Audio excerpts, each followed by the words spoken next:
Imagine walking into a doctor's office because you're dealing with a health problem. Normally, the doctor gives you a medicine that's also given to thousands of other patients with the same condition.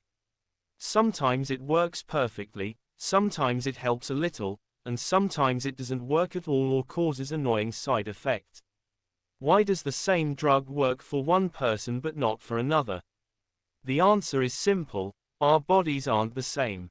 Our genes are different, our lifestyles are different, and even the way our bodies respond to medicine depends on how we eat, sleep, and move.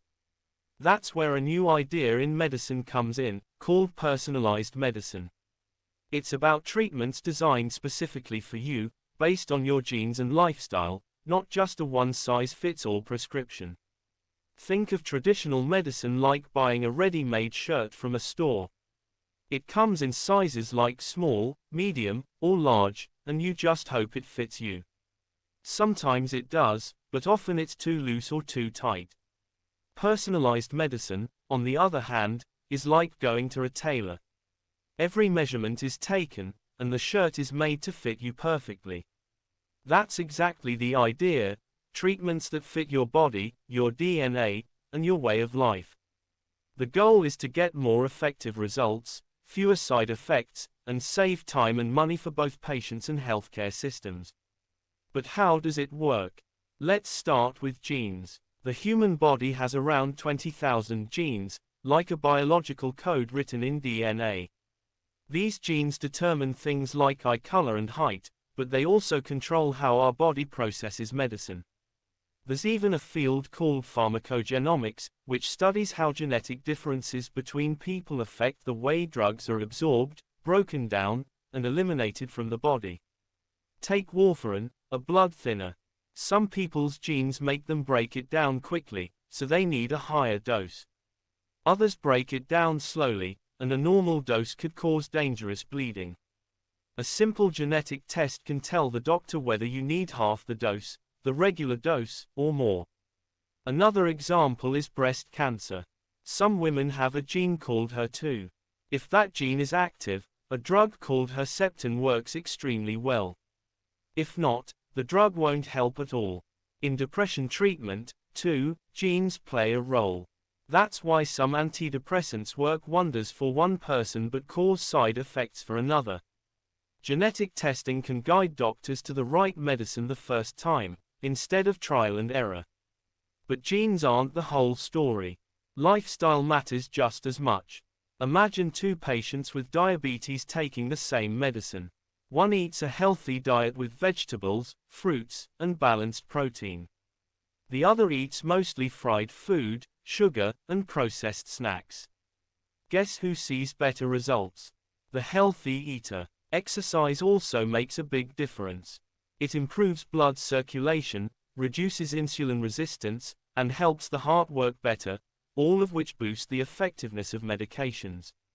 On the other hand, smoking can change how the liver breaks down drugs, sometimes making them weaker, other times causing them to build up dangerously. Sleep and stress also play a big role. Too little sleep or constant stress changes your hormones and reduces how well treatments work. Now, let's look at real-life examples.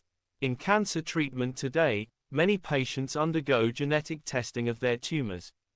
Doctors check which mutations are present and choose drugs that specifically target those mutations. This makes treatment more precise, with fewer side effects. In heart disease, we saw how genes affect blood thinners like warfarin and clopidogrel. In diabetes, most people benefit from a drug called metformin, but for some, the genetic makeup makes it ineffective, so doctors switch drugs earlier. And in mental health, instead of trying 3 or 4 different antidepressants, a genetic test can point directly to the one most likely to work for you. The benefits of personalized medicine are huge. First, faster and more accurate treatment, since you start with the right drug. Second, fewer side effects, because doctors already know what your body can or can't handle. Third, lower costs, since money isn't wasted on ineffective treatments. And fourth, prevention. Genetic testing can reveal risks before disease even starts. For example, if your DNA shows you're at risk for diabetes, You can change your lifestyle early to avoid it altogether. But it's not without challenges. Genetic testing can be expensive. Privacy is a big issue too. Our DNA data is deeply personal and must be protected. Awareness is another problem. Many people still don't know what personalized medicine means. And even doctors need special training to apply it properly. So what does the future look like? Soon, every patient could have a full genetic profile stored with their doctor. Computers and artificial intelligence will analyze it and recommend the best treatment.